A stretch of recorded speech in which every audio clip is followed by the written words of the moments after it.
اللهم صل وسلم وبارك عليه صلى الله على محمد صلى الله عليه وسلم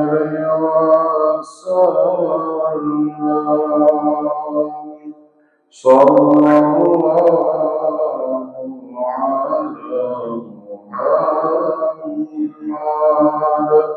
صلى الله عليه وسلم صلى الله على محمد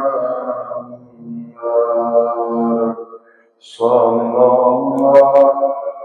الله عليه وسلم صلى الله على محمد صلى الله عليه وسلم أنت شمس وأنت بدر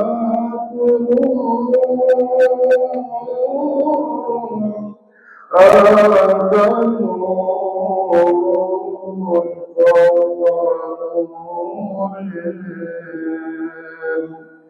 أنت شمس وأنت بدر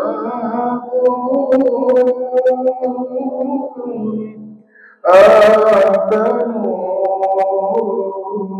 فوق نور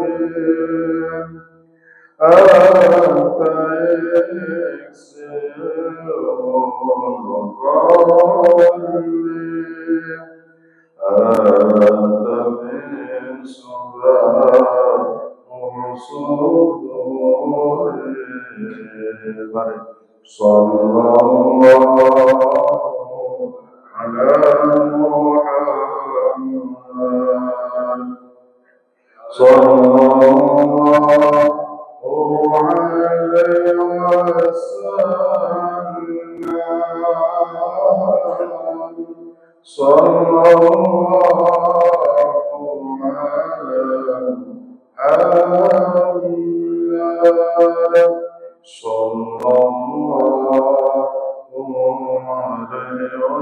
صلى الله عليه وسلم يا حبيبي يا محمد يا عروس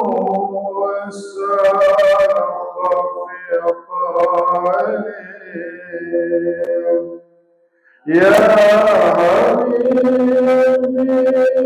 يا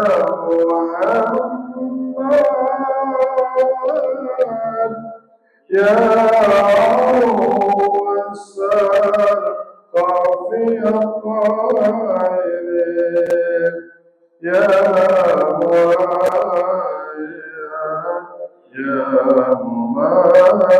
ممجد يا إمام ابنتين صلى الله على محمد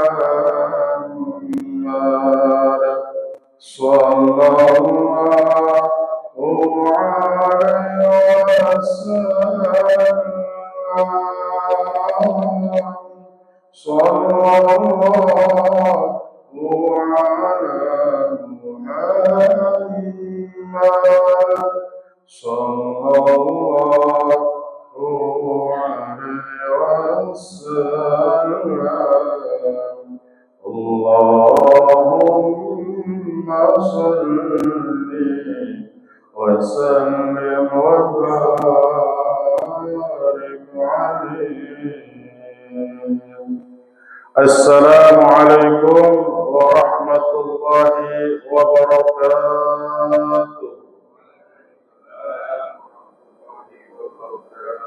إن الحمد لله صلاة والسلاما لرسول الله محمد بن عبد الله وعلى آله وصحبه ومن والاه ومن تبعه بإحسان إلى يوم القيامة. أما بعد، أشهد أن لا إله إلا الله وحده لا شريك له، وأشهد أن سيدنا محمدا عبده ورسوله.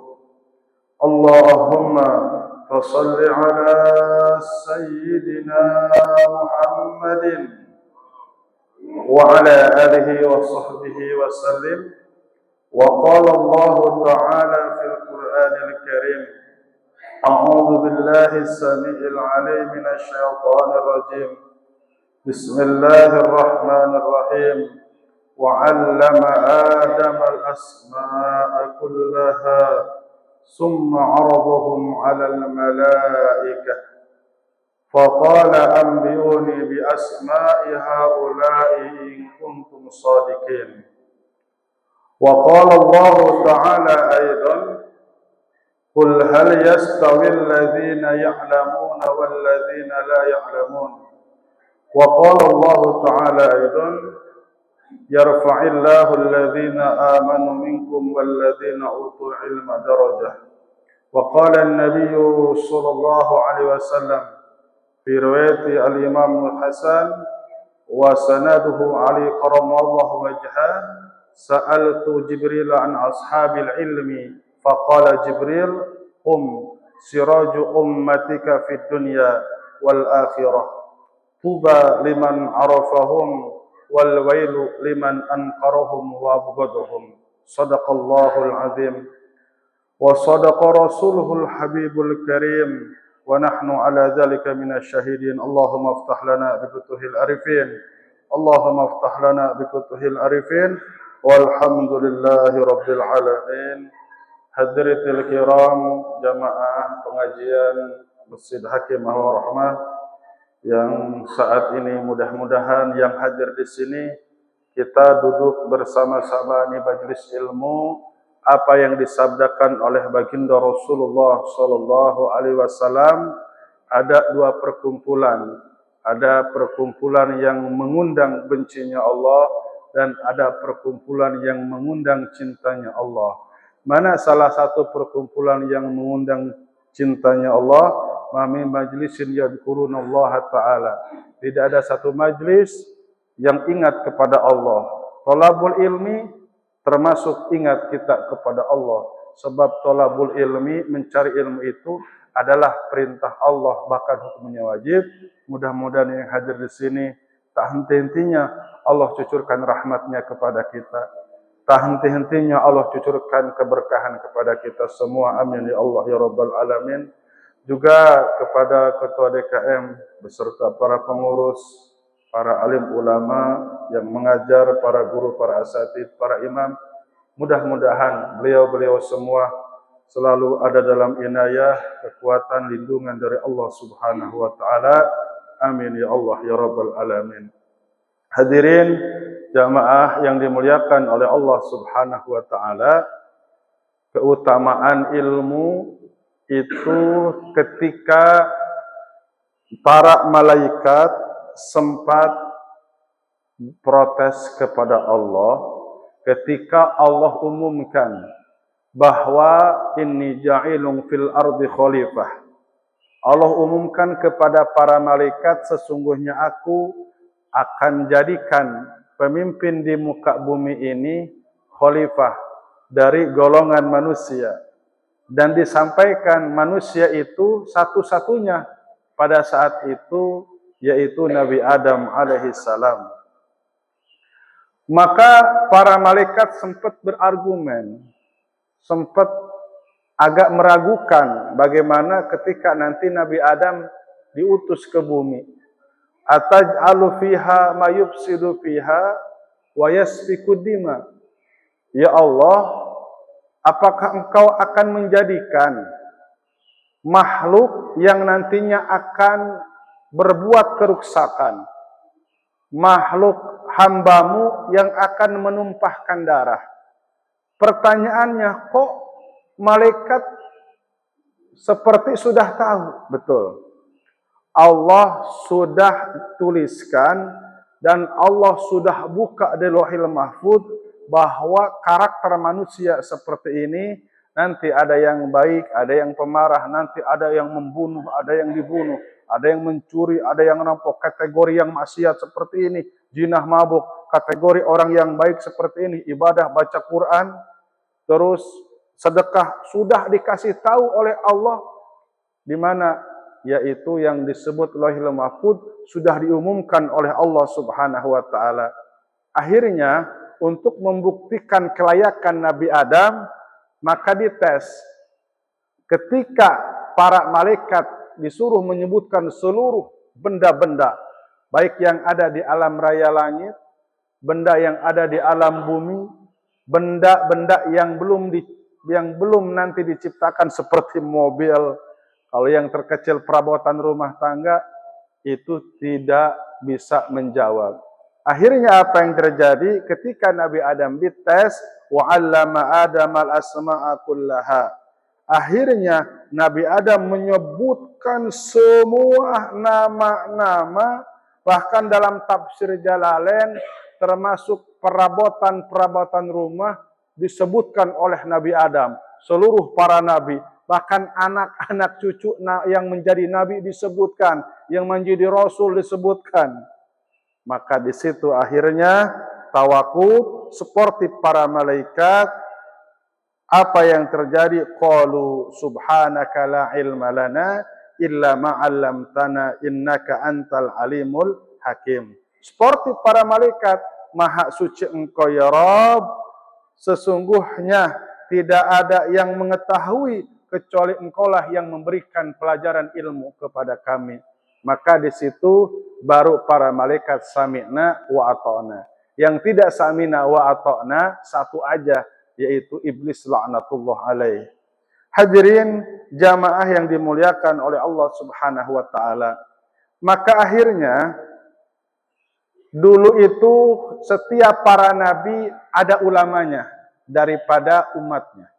Bahkan orang yang paling durhaka pun yang dicantum dalam Al-Quran inna qaruna fabago, itu sebetulnya dalam tafsir Sawi, Qarun itu wahafadhum wa kulluhum tauratu fi qalbihi. Artinya kitab Taurat itu ada di dalam dadanya. Qarun sebelum menjadi orang kaya, kitab Taurat itu hafal maksudnya. Wa kulluhum fi qalbihi. Dan suka membantu dakwah Nabi Musa. Ketika diberikan kekayaan, maka berubah nasib dan statusnya. Bukan saja ulama, bukan ulama lagi, yang disebut inna qaruna fabago, orang yang melewati batas karena kesombongan dengan harta, masuk ke dalam neraka selama-lamanya. Terus turun-temurun dari para sahabat Nabi, 124.000 Nabi, itu yang ulamanya hanya 10.000, Bapak-Bapak. 124.000 Nabi yang ulamanya itu ada berapa? Ada 10.000. Nah, makanya di sini insya Allah kita akan bacakan hadis-hadis tentang bagaimana keutamaan kita menuntut ilmu dan bagaimana caranya baginda Rasul ngasih solusi agar ilmu itu selalu nempel kepada diri kita. Ilmu apa saja untuk kemaslahatan dunia dan akhirat. Maka yang pertama, man arada ayyahfadul ilma fa'alaihi ayyulajima khamsu khisalin. Baginda Rasul sampaikan, siapa saja yang supaya bisa menjaga ilmu, bukan saja ulama, dalam artian dia cepat memahami tentang ilmu agama. Bapak-bapak belajar ilmu Al-Quran, belajar tahsin, belajar tajwid, cepat itu nempelnya, itu maksudnya. Terus ngaji kitab fikih sunnah, tentang masalah sholat, bab istinja, bab wudu, cepat nempelnya dan langsung paham. Itu yang susah memahami. Yang susah itu memahami Quran, memahami hadis yang sesuai aturan-aturan yang sudah diatur oleh para mufassirin, muhadisin, dan para alim ulama fikih. Maka ada solusinya. Apa yang pertama? Sholatul lail walau rakaataini. Nah, supaya cepat paham ilmu, sholat malam walaupun hanya 2 rakaat. Itu insya Allah. Wattaqullah wa yu'allimukumullah. Nanti Allah akan kasih kecerdasan. 2. Dawamul wudu. Apa dawamul wudu? Setiap batal wudu lagi. Setiap batal wudu lagi. Baginda Rasul enggak perintahkan kepada Bilal bin Rabah untuk dawam wudu, namun menjadi syariat karena waktu Isra Mi'raj Baginda Rasul itu melihat ada terompah-terompah itu sendal. Jadi mungkin Bilal lagi pulang dari Masjid Nabawi, ini sendal kemana ya? Ternyata dibawa malaikat ke dalam surga. Apa amalanmu Bilal? Kenapa ya Rasulullah? Aku waktu Isra dan Mi'raj aku melihat terompahmu di surga. Kata Bilal, yang pertama aku sholat sebelum datang sholat. Maksudnya sebelum datang azan aku sudah ada di masjid. Yang kedua, setiap ba'da wudu, setelah wudu aku selalu sholat syukur wudu. Yang ketiga, aku dawam wudu ya Rasulullah. Maka apa? Setiap batal aku wudu. Setiap batal aku wudu. Falakal jannah. Maka wajib bagimu terhadap surga dengan amalan-amalan itu. Jadi baginda Rasul enggak perintah 3 amalan. Tapi karena itu memang sesuai, akhirnya baginda Rasul mensyariatkan. Yang ketiga, at-taqwa fi sirri wa alaniyah. Takutlah kepada Allah dalam keadaan sendiri atau dalam keadaan rame-rame. Ternyata tafsiran daripada sholat yang ria itu, ketika dia sendiri malas-malas sholat, tapi ketika rame-rame dia rajin sholat. Itu salah satu yura'un. Yura'un wa yama'unal ma'un, termasuk sholat yang ria. Dan bapak-bapak kalau pengen tahu kualitas takutnya kepada Allah, lihat ketika safar. Safar itu perjalanan. Kalau pengen tahu orang ini benar-benar takut kepada Allah, lihat ketika safar. Safar itu dalam perjalanan jauh. Contoh sudah sampai 81 kilo, sudah sampai 100 kilo. Pokoknya keluar daerah. Kalau orang itu melaksanakan sholat 5 waktu, apalagi berjamaah, oh benar, asli. Dalam hatinya benar-benar takut kepada Allah. Tapi, lihat dulu ketika di kampungnya dia sholat, lihat dulu, itu masih titik-titik. Tapi ketika jalan jauh benar-benar los, ninggalin sholat, johor lewat, asar lewat, maghrib lewat, isya lewat, subuh lewat, oh itu masih diragukan ketakwaannya kepada Allah Subhanahu wa Ta'ala. Jadi itu, dalam keadaan apapun, contoh simpel satunya, jangan pernah tinggalkan sholat. Itu salah satu ayuhafidul ilmi. Yang ketiga, ayakula li taqwa lali syahwat. Makanlah dengan cara takwa, bukan dengan syahwat. Apa dengan takwa itu? Makanlah sesuai cara baginda Rasulullah Shallallahu Alaihi Wasallam. Mana cara baginda Rasul? Baginda Rasul itu minum dulu, terus makan buah-buahan, baru makan makanan pokok. Kebiasaan orang Yahudi apa? Orang Nasrani. Orang Yahudi Nasrani itu makan nasi dulu, baru buah-buahan. Cara Rasulullah itu apa? Makan buah-buahan dulu, baru makanan pokok. Tapi kalau orang, ya kita lah ya. Ya sebelum makan nasi, makan buah. Habis makan nasi, makan buah juga. Sebelum makan nasi ya minum. Habis itu minum lagi. Terus makanan penutupnya banyak. Bubur, ketoprak, itu makanan penutup. Kalau baca bismillah insya Allah kali ya, mudah-mudahan. Duren, makanan penutup tuh. Ya Allah ya Karim. Nah, makanya ustadz-ustadz itu kenapa gemuk-gemuk? Buat bukan gembul, bapak-bapak. Suka disuguhin. Kalau nggak dimakan nggak enak, bener nggak? Ceramah ke sini, pengajian ke sini. Apalagi kalau di kampung-kampung, semuanya dikeluarin. Jengkol, aduh ya Allah, ini musuh tapi teman ya. Makanan.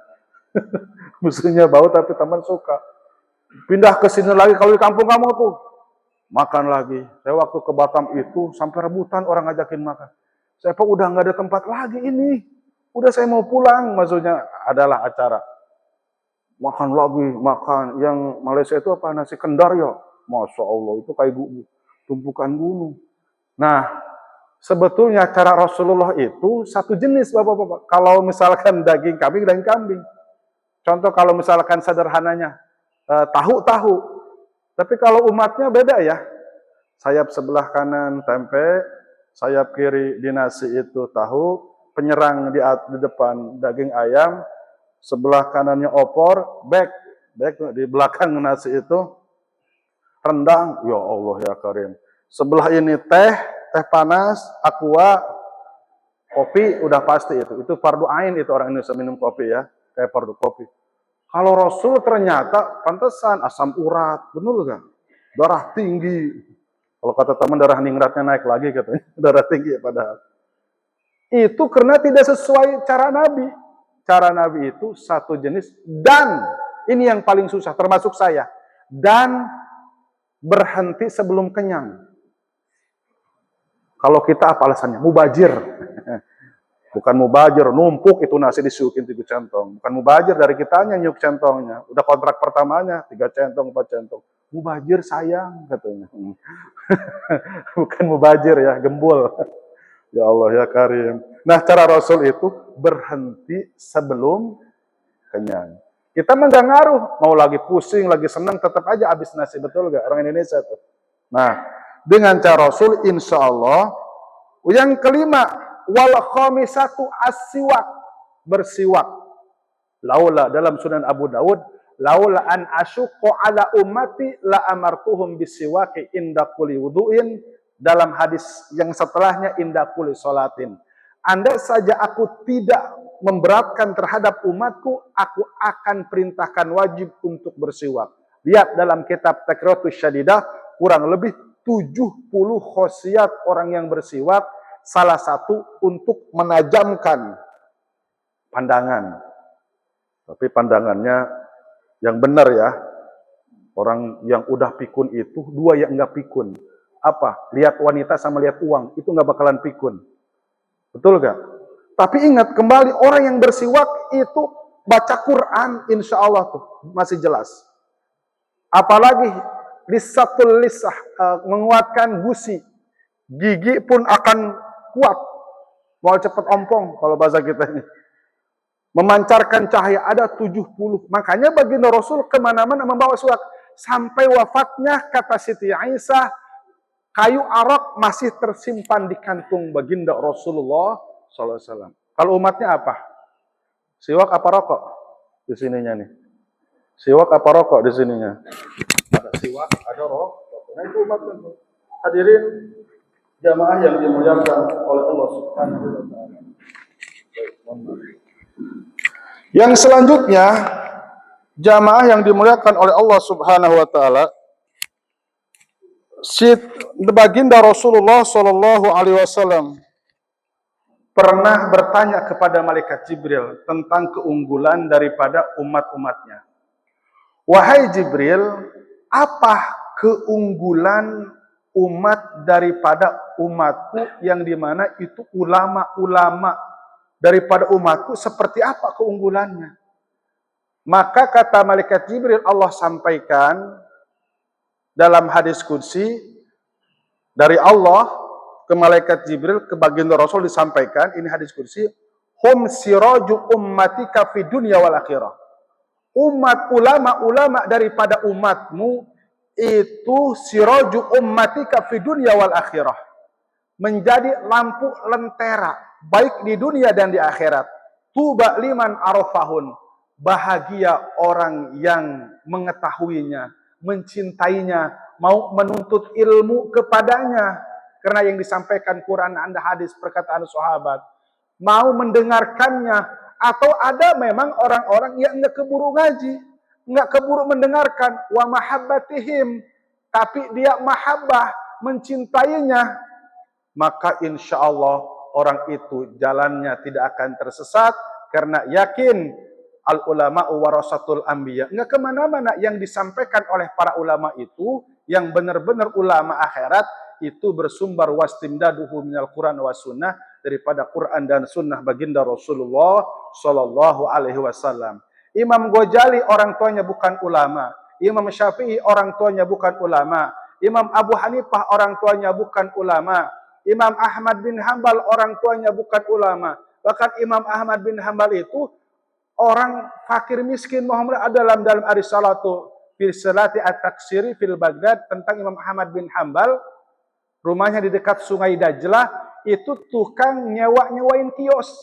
Bahkan Imam Ahmad bin Hambal waktu mondoknya itu suka bolos mondok gara-gara memang suka ngejual-jualin kios buat disewakan. Tukang sewa-sewa kios. Tapi apa? Cinta sama ulama. Hasil dari sewanya itu diberikan kepada guru-gurunya. Ketekunan dia, hampir putus asa itu Imam Ahmad dalam risalahnya. Apa saya bisnis aja? Saya malu katanya ini. Dapat dikasih sama orang tua terus. Tapi akhirnya disupport sama kawan-kawannya. Disupport sama Imam Hamid, kawan-kawannya. Maka akhirnya jadilah mufti daripada ulama terbesar di Baghdad. Hafalan hadisnya 1.200.000 hadis.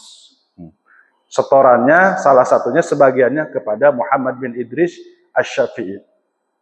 Terus karena cinta sama ulama, Imam Syafi'i ibunya yang nganter-nganter karena memang waktu di perut sudah wafat ayahnya. Itu diantar-antar di halaqah Masjidil Haram. Awalnya kan di Masjidil Haram hafal Quran, ngaji kitab, grammar, usul, fikih, badek, bayan, ma'ani, nahwu, shorof. Ini dibawa sama ibunya, perjuangan ibunya. Mahabbah. Terus Imam Abu Hanifah, Abu Nu'man sama keliling dibawa, tolong doain anak saya. Begitu ulama-ulama dulu berkilo-kilo, bermil-mil. Bahkan Imam Ghazali sudah disampaikan ayahnya itu cuman penjual tenung, ya, bulu domba di daerah Tus yang di pedalaman daerah Teheran, Iran. Nah, sampai 300 majelis ilmu, 300 ulama. Ya Allah, mudah-mudahan anak saya seperti saya ini. Terus, ya Allah, mudah-mudahan anak saya seperti. Benar. Karangan kitabnya 15 kitab, hafalan hadisnya 200.000 hadis, umur 35 tahun sudah punya santri, kurang lebih 12.000 santri. Karena orang tuanya mahabbah. Ini mah akhir zaman. Udah nggak bayaran, ustadznya diomongin, udah gitu ustadznya sakit-sakitan. Ya Allah ya Karim. Nah, fenomena seperti itu. Pokoknya apa? Satu aja, mahabbah, cinta, nanti Allah akan perbaiki kehidupan kita dalam artian maksudnya apa? Cukup cinta, nggak usah akrab secara jasad. Doakan anak kita, belajar apapun bapak-bapak. Kan ada yang nggak mondok semua kan? Ada yang memang di sekolah itu sama, guru matematika, guru olahraga, guru apa? Walaupun kelihatannya dunia, guru arsitek, itu kan guru, dosen-dosen itu. Jangan ditekan terus sama murid-muridnya. Kadang mahasiswa kan diajarkan supaya pinter berdebat. Tapi awas, kadang sekala suka loncat pagar, nggak ada adab sama gurunya. Dosen apa itu guru semuanya. Walaupun arsitek, as-sonaiyah namanya. Arsitek itu dalam bahasa Arab as-sonaiyah. Itu ketemu nanti di akhirat. Ketika dia bikin arsitek, bikin mesin. Bagaimana supaya kokoh. Bikin pesantren, bangunan majlis. Itu kamin yatasawwaru amalu dunya, yatasawwaru amalu akhirah. Kelihatannya belajar ilmu agama, kelihatannya belajar ilmu tentang dunia, tapi dapat pahala nilai agama. Itu salah satunya. Ekonomi, buat bangun, buat sedekah, buat agama. Nah itu. Asal cinta sudah, cinta cukup insya Allah. Berkah kehidupan kita. Liman ankarahum wa abgaduhun. Malaikat Jibril melanjutkan. Wal wailu, tapi celaka. Liman ankarahum, siapa? Bagi orang-orang yang ingkar. Allahu Akbar. Enggak percaya apa yang disampaikan oleh alim ulama. Jadi hadirin jamaah, yang disampaikan oleh alim ulama itu bukan dari dia sendiri, bukan. Hanya dia penyambung lidah. Yang disampaikan Quran, yang disampaikan hadis, perkataan ulama, perkataan sahabat, dan dia memang mondoknya lama, gurunya banyak, bersanad, disempurnakannya, disampaikan. Nah, ada orang yang benci karena karakternya. Kalau karakter kan macam-macam, betul gak? Ada yang ngerokok, bapak-bapak ke Banten jangan kaget. Itu ngaji di hampir santri sama, kalau ngaji itu kan lama dari jam 8, apalagi nanti ini bulan Ramadan, 8 Isya beres-beres jam 3 malam. Ada yang kuat gak ngaji? Noret, sering kitabnya gundul lagi botak, nggak ada harkat patah doma. Ngerokok, beda-beda karakter. Ada yang kiai itu sakit-sakitan. Ada yang tampangnya kayak cemberut. Padahal memang pusing kali ya. Dimarahin istrinya mulu gitu.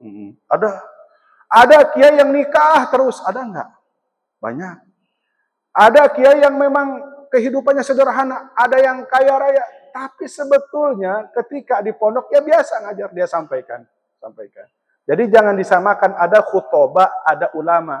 Kalau khutbah itu ya ceramah doang, dia ceramah, nggak punya pondok, banyak di Jakarta khutbah, ceramah, pulang ceramah ya pulang ke rumah nyantai biasa. Tapi kalau ulama itu dia mengajarkan, ada kitabnya, ada murid yang ngaji, ada sanadnya, itu ulama. Harus dibedakan khutbah dengan ulama. Mantan artis bisa jadi penceramah, mantan preman bisa jadi penceramah. Yang susah itu ulama. Al-ulama'u warasatul anbiya. Bahkan sudah disampaikan syaratnya harus menguasai 14 pandisiplin ilmu. Baik. Hadirin jamaah yang dimuliakan oleh Allah Subhanahu wa taala. Kita bacakan hadis selanjutnya daripada baginda Rasulullah sallallahu alaihi wasallam tentang pilar negara, pilar bangsa. Nah, ini saling berkaitan. Apa maksudnya? Baginda Rasul sampaikan, qiwamud dunya bi arba'ati asya'a. Tegaknya sebuah bangsa dengan 4 pilar. Pilar yang pertama bi ilmil ulama, ilmunya ulama, fatwa-fatwanya tidak menyesatkan. Ya, dari mulai hal terkecil bapak-bapak, bab istinja, bab sholat, bab wudu, semuanya. Bab muamalah, terus wabi adlil umaro, adilnya pemimpin. Yang ketiga, wabi sakhawatil agniya, dermawannya para orang-orang kaya. Yang keempat, wabi dakwatil fuqara, doanya orang fakir. Awas, jangan punya pemahaman orang yang minta-minta, bukan itu. Yang itu nggak boleh, itu haram. Orang fakir itu dia layas alunana sailhafa, nggak pernah minta-minta. Dia sholat 5 waktu, dia tahajud, tapi enggak pernah minta sama siapapun. Kehidupannya fakir, dia lapar 1 hari 2 hari, dia hanya laporan hanya kepada Allah Subhanahu wa taala. Itu doa-doa yang dikabul oleh Allah Subhanahu wa taala. Bukan yang di jalan-jalan ya, itu enggak boleh minta-minta. Nah, itu ya fakir, tapi bukan itu maksudnya, fakir bukan yang itu. Nah, terus gimana efeknya? Efeknya kalau tidak ada pilar itu bapak-bapak, walau la ilmul ulama lahalakal jahilun. Kalau enggak ada ilmu ulama, maka binasalah, celakalah, liar orang-orang jahilun, orang-orang bodoh. Kira-kira kalau enggak pakai ilmu gimana? Sholat berantakan enggak? Sholat enggak pakai ilmu berantakan enggak? Ini banyak yang pakai ilmu, banyak ulama juga yang mengamalkan. Kadangkala ini sholat suka aneh-aneh. Sholat apa coba? Sholat taraweh. 7 menit. 4 giga itu sholat. Kecepatan 250 kilo per jam. 20 rakaat 10 menit. Itu hancur itu sholat. Kenapa disebut, saya berani bilang hancur? Itu banyak rukun-rukun yang ditinggalkan. Mana salah satunya? Terutama tumaninah. Itu ada tumaninahnya enggak ada. Allahu Akbar sama Allahu liman Allah, apalagi badan gemuk kayak saya. Orang mah udah sujud dia mah Allah, udah bengong aja. Itu awas ya. Kalau enggak ada ilmu ulama, maka lahalakal jahilun. Rusaklah, tidak ada aturan orang-orang yang awam. Terus apalagi? Walau la bisakhwatil agniya lahalakal fuqara. Kalau tidak ada kedermawanan orang-orang agniya, maka binasalah orang-orang fakir. Pencurian di mana-mana, begal di mana-mana, itu ada begal, ada pencurian, perampokan. Salah satunya, selain memang rampok itu jelek, Salah satunya kurang banyaknya orang-orang kaya yang dermawan. Kalau dipersenin, ya sedikit sekali orang-orang kaya yang dermawan. Kalau keseluruhan orang-orang kaya yang dermawan, insya Allah sudah dapat dipastikan orang-orang fakir pun akan sejahtera. Kalau ini kan beda. Tetap dikasih sudah cukup, sudah kaya, masih mau maling, masih mau korupsi. Na'udzubillah, summa na'udzubillah. Kalau misalkan seperti ini, maksudnya orang fakir disejahterakan, insya Allah tegak itu bangsa sejahtera. Yang terakhir dari 4 ini, walaula du'aul fuqara lahalakal agniya. Kalau tidak ada doanya orang fakir lahalakal agniya, maka akan binasa orang kaya. Makanya kenapa tuh? Orang-orang kaya kadang suka santunan yatim. Satu, kenapa harus ada zakat? Zakat mal. Zakat fitrah mah orang miskin juga harus keluarin. Karena itu rukun. Rukun tidak bisa dikecualikan, semuanya pukul rata. Makanya kalau ngasih sama orang fakir miskin, kasih 2. Ini zakat buat bapak, buat kamu, dan ini buat kamu nanti bisa zakat fitrah. Sebab zakat fitrah itu mau orang fakir, mau orang miskin, wajib zakat. Nah ini zakat mal. Kenapa harus zakat mal? Itu salah satu intinya agar kita dapat doa dari orang-orang fakir. Makanya kenapa orang fakir udah malas sekali ngedoain orang-orang kaya. Makanya banyak musibah di mana-mana. Yang selanjutnya, walau la adul umara la akala ba'dun nasi ba'dun kama ya'kul dzibal ghanam. Kalau seorang pemimpin tidak adil, maka nanti masyarakat semuanya akan seperti hukum rimba, seperti binatang. Kayak kulu dabil gonam, seperti domba dimakan oleh serigala, uncal dimakan oleh harimau, rusa dimakan oleh macan. Itu nanti akan menjadi hukum rimba kalau tidak ada adil ulama. Makanya kita berdoa, mudah-mudahan ini negara Indonesia menjadi negara baldatun thayyibatun rabbun ghafur. Salah satu negara yang dimana masjidnya terbanyak. Kurang lebih ada 1 juta masjid. Tapi hasil survei dari Medan Dakwah di Jamaah Tabligh itu ada survei. Tiap provinsi, tiap apa. Tapi sayang, yang sholat di masjid itu masih 5%. Yang sholat subuh masih 2,2% setengah. Jadi kurang lebih kalau hitungannya 140 juta lagi yang masih meninggalkan sholat. Makanya bapak-bapak yang hadir di sini beruntung masih diberikan kekuatan oleh Allah Subhanahu wa taala bisa datang ke masjid, bisa datang sholat di masjid untuk berjamaah. Kerasa nikmatnya, kerasa gak? Beda. Sholat sendirian sama berjamaah beda gak? Beda. Jadi bapak-bapak, kita ini sama-sama, kalau misalkan ada rasa gelisah, aduh belum sholat, wah Masya Allah, berarti Allah masih bersama kita. Cakep itu. Belum sholat gelisah. Ya Allah ini belum gelisah, berarti Allah masih bersama kita, Allah masih mencintai. Tapi kalau ninggalin sholat, tenang-tenang aja, aduh, santai, setahun enggak sholat cuma seminggu sekali, santai-santai aja. Itu min humumi syaiton, Allah sudah tinggalkan orang ini, nanti Allah biarkan setan yang mengurusnya. Kalau ninggalin sholat udah nyantai-nyantai. Pas saya mah sholat, alhamdulillah rezeki berkah. Rezeki berkah. Rezeki berkah itu ketika kita dapat rezeki, tapi kita tetap ibadah kepada Allah Subhanahu wa ta'ala. Baik, hadirin jamaah yang dimuliakan oleh Allah Subhanahu wa ta'ala, baginda Rasul sampaikan dalam hadis akhbar mughayyabah. Nanti di depan pintu surga ada 4 golongan.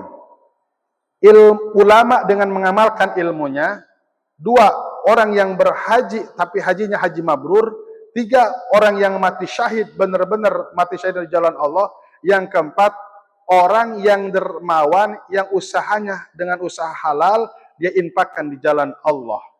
Nah, ketika di depan pintu surga, maka akhirnya datanglah malaikat Jibril, utusan dari Allah Subhanahu wa taala. Ditanya orang yang mati syahid ketika di depan pintu surga, "Wahai orang yang mati syahid, fayas'alu, kamu ini tahu bagaimana pahala mati syahid sehingga kamu rela berkorban berperang melawan orang kafir, ma amilta fid dunya wa anta turidul jannah. Kamu tahu dari siapa? Maka kata orang yang mati syahid, saya tahu mendengar mati syahid itu minal ulama'i, daripada alim ulama. Dulu saya pernah mondok di pondok pesantren. Dulu saya pernah sekolah, dulu saya pernah kuliah, dan ini dari alim ulama yang disampaikan oleh guru-guru saya, Quran, hadis, sejarah-sejarah Nabi. Kata malaikat, ihfadil adab, kamu harus jaga adab sama ulama ini. Akhirnya apa yang terjadi? Taqaddum ala muallimika. Akhirnya langsung geser antrian, itu yang mati syahid di belakang dan gantian atret ya, yang di depan yaitu para alim ulama. Terus tidak ditanya lagi itu siapa? Orang yang berhaji, yang hajinya haji mabrur. Kamu ini tahu dari siapa tentang masalah al-hajju mabrur laisa jannah jannah? Ya, kami mendengar hadis baginda Rasulullah Shallallahu alaihi wasallam, tahu dari ulama. Misla dalika, sama ihfadil adab, kamu jaga adab. Itu ulama. Akhirnya mundur ke belakang. Nah, akhirnya itu ulama ditanya, kamu ini jadi ulama gimana ceritanya? Kata malaikat Jibril, kata ini alim ulama, wahai malaikat Jibril, ma hasaltul ilma illa bisa khawati agnia. Ya, betul. Saya dulu mondok dibiayai sama orang kaya. Orang kaya ini dari mulai SD, SMP, aliyah, mondok, kuliah, sampai jadi dokter, tafsir, hadis, fikih, sampai punya pondok. Kami ini dulu dibiayai pure sama orang-orang dermawan ini. Mungkin bukan satu orang atau banyak, ya termasuk orang tuanya pasti. Maka, apa yang terjadi? Kata malaikat Jibril, ya Ridwan, iftah abwabal jannah, hatta yadkhula syakha al-jannati wa haula'i ba'dahu. Itu para malaikat Jibril langsung begini. Enggak ngomong ke si ulama ini. Ulama tahu diri dong. Enggak gitu. Kamu kan jadi ulama gara-gara apa? Ini orang kaya dibayain. Kamu kalau dibayain syariatnya enggak jadi ulama, jadi apa? Jadi kerja juga contoh. Tapi malaikat Jibril supaya enggak menyinggung perasaan alim ulama, langsung memanggil kepada malaikat Ridwan, ya Ridwan iftah abwabal jannah, buka pintu surga, hatta yadkhula sahha, masukkan orang yang dermawan ini dahulu ke dalam surga, summa haula'i, selanjutnya ulama, selanjutnya orang yang mati syahid, selanjutnya adalah orang yang haji mabrur. Itu nanti ada di depan pintu surga. Makanya kadangkala memang subhanallah bapak-bapak jamaah yang dimuliakan oleh Allah Subhanahu wa taala, Abu Bakar Siddiq itu kalau mau hitungan-hitungan hafalan hadisnya jauh. Abu Hurairah itu hafalan hadisnya 5.885 hadis meriwayatkan. Abu Bakar Siddiq itu 99 hadis ada dalam tarikh, nggak sampai 100, ada yang mengatakan 100 hadis. Tapi dari sekian banyak sahabat, 124.000 sahabat, yang paling pertama masuk ke dalam surga adalah siapa? Abu Bakar. Padahal lihat dalam sejarah Abu Bakar Siddiq, puasanya biasa aja, makan hampir setiap hari makan. Terus bangun malamnya nih Abu Bakar Siddiq nih, perlu tahu. Bangun malamnya itu memang biasa udah mau mepet-mepet ke subuh, tidur biasa pulas, nggak seperti Sayyidina Umar. Kan kalau Sayyidina Umar itu tidurnya ngelentuk, cipratan air. Nggak kayak Sayyidina Utsman. Sayyidina Utsman itu tiap malam 2 rakaat sholat. Tapi rakaat pertama yaitu Alif Lam Mim sampai Anas. Rakaat kedua Alif Lam Mim sampai Anas. 2 rakaat, tapi 2 kali Ha'atam. Itu nggak tidur. Tapi Abu Bakar Siddiq ya biasa pulas, tidur. Sudah jam 9 kalau kita tidur, dan mepet-mepet ke subuh. Lihat dalam tarikh beliau, dalam Ihya ada jilid pertama tentang biografi Imam Abu Bakar Siddiq. Nah, terus apa yang bisa mengalahkan semuanya? Sakho, nekat. Bahasa kita mah selon sedekahnya. Al-Mishkat Al-Masabih itu menceritakan 4 gentong. Batangan dinar, perak itu 4 gentong penuh. Kan kalau kita mah gentong diisi air ya. Kalau Abu Bakar bukan air. Dinar, dirham, penuh mepeg. Kalau bahasa Sunda. Ketika hijrah nih. Hijrah pertama kan 14 hari. Hijrah kedua baru rame-rame. Ketika hijrah yang kedua, hijrah pertama kan di Gua Sur 14 hari. Hijrah kedua dibawa 4 gentong, blok semuanya. Makanya baginda Rasul curiga, wah ini mah dihabisin semua kayaknya Abu Bakar. Akhirnya nanya gini, ma Abu Qaita ya Abu Bakar Siddiq. Ada yang disisakan enggak? Ada. 2. Allah dan Rasulullah SAW. Dan engkau ya Rasulullah. Nah, di situ Allah jatuh cinta mengkabarkan bahwa salah satu umat dari sahabat yang masuk surga pertama adalah Abu Bakar Siddiq. Dari apa? Sakho. Tapi ada yang lebih ajib, yang lebih luar biasa. Bilal bin Rabah. Dalam Riyadhus Shalihin itu, Bilal bin Rabah itu gimana cara masuk surganya? Bilal bin Rabah cara masuk surganya dalam kitab Riyadhus Shalihin. Ditarjah oleh kitab Dalil Falihin, baginda Rasul naik unta, nih cara. Dan Bilal bin Rabah menuntun untanya baginda Rasul bareng-bareng masuk ke pintu surga. Keren gak itu? Bilal bin Rabah, baginda Rasul naik unta, cara masuk surganya dalam Dalil Falihin, dan Bilal bin Rabah yang menuntun tali kondali unta masuk bareng-bareng ke dalam surganya Allah Subhanahu wa Ta'ala. As-sakhawah itu kedudukan orang-orang yang dermawan. Makanya dalam hadis riwayat Imam Tirmizi, awwaluma yudau fil mizan, pertama kali yang ditimbang itu bukan sholat, bukan puasa, tapi 2, husnul khuluq wasakhawah. Yang paling bisa memberatkan timbangan, akhlak yang baik dan dermawan.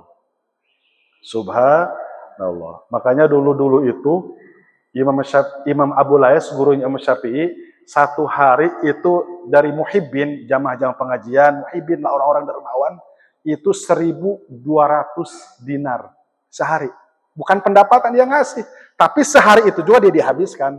Jadi sesuai lah, enggak pelit, ulamanya enggak pelit. Tetap sedekah bagiin lagi, sedekah bagiin lagi. 1.200 dinar. Bapak-bapak yang lebih ahli hitung saja. Emas itu 1 dinar emas itu 4 gram 4 mili. Hitung sama bapak-bapak ya. 1 dinar itu 4 gram 4 mili. Sekarang berapa emas asli? 22 juta ya. Nah, itu hitung aja. Sehari. Tapi hari itu juga di ini. Imam Syafi'i kirang lebih 2 kilo dari rumah Harun Ar-Rasyid ke rumah Imam Syafi'i, dikasih sama rata-rata miliaran tuh kalau dirupiahin, raja-raja ngasih miliaran. Tapi belum nyampe ke rumahnya, uangnya hanya disisakan berapa buat keluarganya. Jadi memang sesuai, orang kayaknya enggak pelit, kiai ustadznya juga enggak pelit. Makanya ketika ulama guru ngaji menerangkan tentang sedekah, ya dia juga harus sedekah gitu ya. Harus paling pertama sedekah. Baik, itu saja yang bisa saya sampaikan. Mohon maaf atas segala kesalahan dan kekurangannya. Mudah-mudahan Allah Subhanahu wa Ta'ala jadikan kita orang-orang yang selalu diberikan kelembutan di dalam hati. Irhamu man fil ardi, kasih sayang kepada seluruh makhluk. Insyaallah yarhamkum man fis sama, Allah akan cucurkan kasih sayang kepada kita semua. Kalau hati kita lembut, maka semuanya akan dilembutkan oleh Allah, dimudahkan semuanya oleh Allah Subhanahu wa Ta'ala. Itu saja yang bisa sampaikan. Terima kasih. Kita tutup dengan kifaratul majlis. Subhanallah wa bihamdihi, subhanakallahumma wa bihamdika, asyhadu an la ilaha illa anta, astaghfiruka wa atubu ilaik. Assalamualaikum warahmatullahi wabarakatuh.